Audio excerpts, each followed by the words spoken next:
É claro que teria que ter apontamentos concretos, mas outros episódios parecidos com esse já ocorreram ou não, ameaças veladas ou não, a chamada perseguição, ela aconteceu ou não na Endur?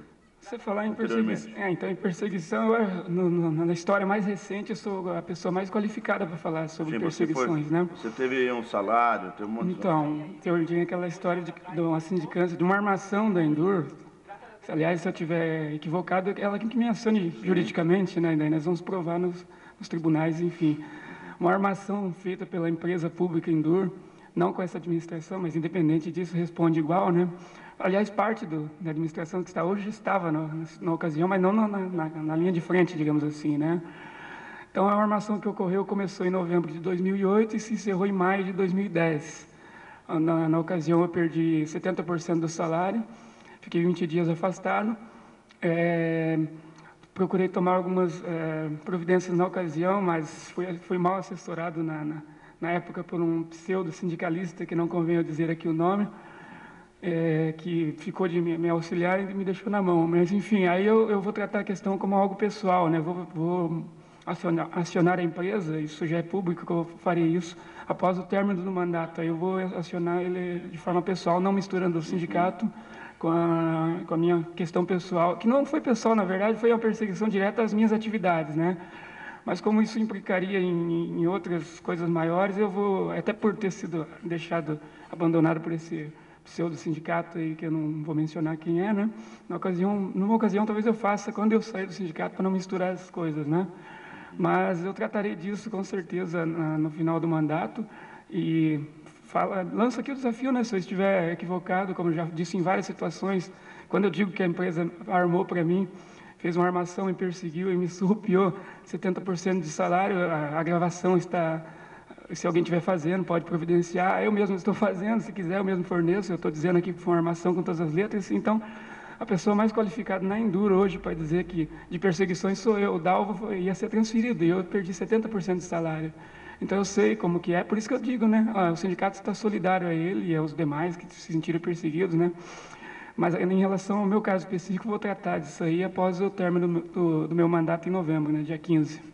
Muito bem. André, apesar dessa narrativa do Luiz Carlos e desse problema do Dago, né? Dalvo. Do Dalvo, ainda tem pessoas que... Não é que elas não são favoráveis ao sindicato, elas são contra o sindicato, né? Quer dizer, vocês buscam, trabalham, criam situações, mecanismos, e tem aqueles os contra ainda, não tem os contrários? Infelizmente, dentro da Endur tem um grupo que... Parece que tudo é ruim. Por mais que você tente melhorar, ele sempre leva para o lado negativo. Eles esquecem, por exemplo, que os empresários têm o sindicato deles. Os comerciantes têm o sindicato deles. O jornalista tem o sindicato deles. Ou seja, é a sociedade que se organiza para chegar no objetivo. Agora você imagina, hoje a Endur está em torno de 200 e poucos funcionários. Cada funcionário ia até a direção e ficar reivindicando que Torre de Babel que não ia virar. Ou, dentro da Endur, houvesse 4, 5, 6 sindicatos. Que cabe 4, 5, 6 sindicatos, porque são várias funções lá dentro que se... São várias categorias, isso, né? Que se juntariam em outros sindicatos. Né? Então, eu acho que... E o que me chama atenção é que, às vezes, a pessoa pensa assim, eu vou me sindicalizar para quê? O sindicato conquistou, nesse mandato do Luiz Carlos, que eu gostaria muito de falar, tem muita gente que critica, só que esquece que antes da entrada dele na presidência do Sintraep, que nem era Sintraep, que nem existia esse nome, nós não tínhamos o abono salarial, o prefeito, então candidato, prometeu o abono salarial para os funcionários da Endur e nos deixou 2 anos na mão, né? Depois que ele assumiu o sindicato, com muita insistência, com muita cobrança em todas as emissoras de rádio, que eu ouvi ele em todas as emissoras de rádio, em jornais, cobrando, veio o abono salarial. O sábado, que era a maior reivindicação do trabalhador da Endur, a reclamação era tanta que todo mundo dizia, olha, aqui o funcionário da prefeitura chega, bate o cartão, está ganhando hora extra, e nós temos que ficar até meio-dia aqui para cumprir o horário, mesmo que está chovendo, que não possa sair daqui, mas tem que ficar preso. E o sábado hoje não existe mais. Se chegar a trabalhar, está recebendo hora extra. O mínimo regional não tínhamos. O refeitório, que era uma outra grande reivindicação, depois de plantar a semente, finalmente, no começo desse ano, iniciou-se aí a implantação do refeitório dentro da empresa. E a empresa hoje fornece alimentação para os funcionários da Endur.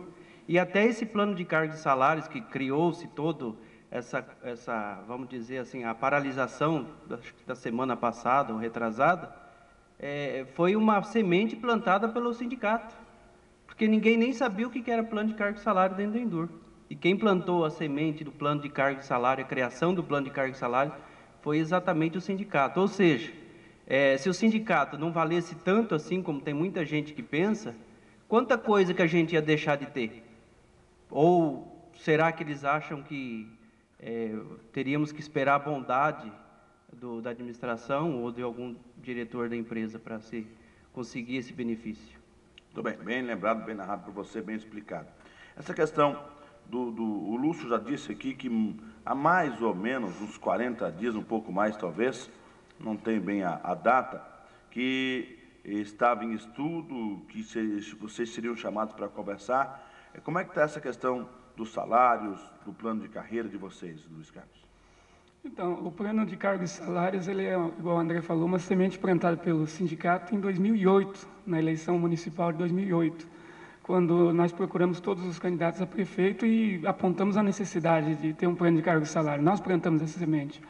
Aí foi colocado no plano de governo, né, do candidato que foi eleito e dos outros demais também, né? Portanto, qual fosse eleito teria o compromisso do plano de cargo e salário, mas plantado por nós do sindicato. Relacionado aos estudos, a Endur contratou via licitação uma empresa para fazer esse estudo, né?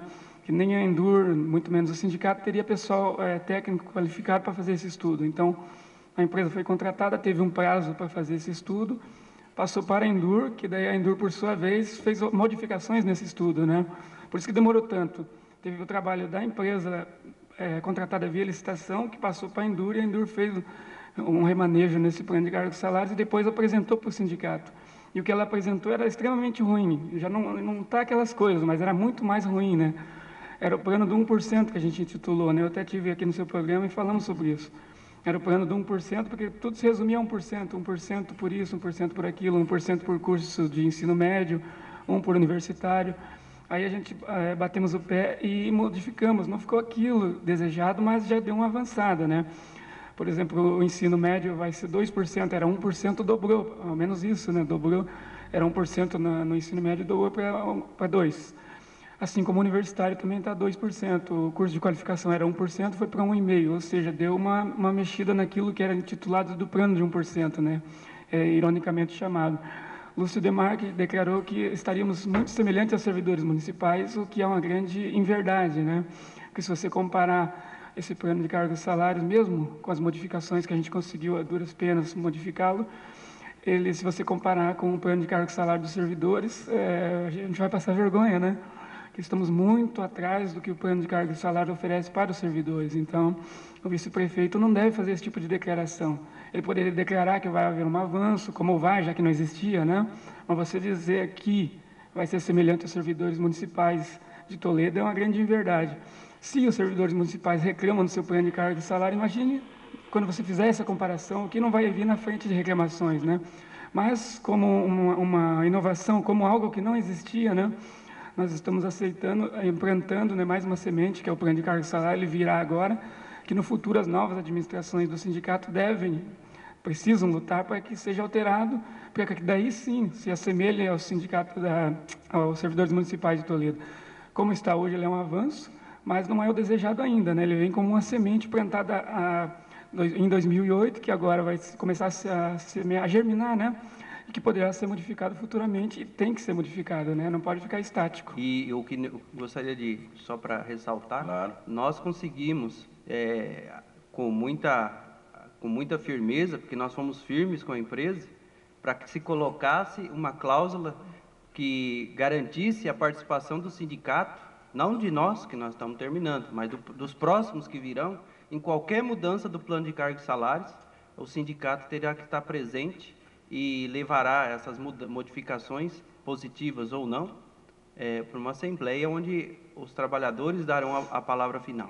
Coisa que não acontece hoje no servidor público. A hora que o prefeito quiser modificar o plano de cargo e salário deles, ele simplesmente manda para a Câmara, e na Câmara a gente sabe que ele tem maioria, né, e consegue fazer a mudança. Ele mandou agora, está dando uma confusãozinha. Né? Graças à mobilização. FAPES, né? FAPES, professores. Né? Graças à mobilização, porque se não tiver mobilização, passa com muita tranquilidade na Câmara Municipal. Muito bem, eu vou fazer um espaço comercial e depois eu volto aqui com o André e o Luiz Carlos, daqui a pouco eu vou dar Alegrei.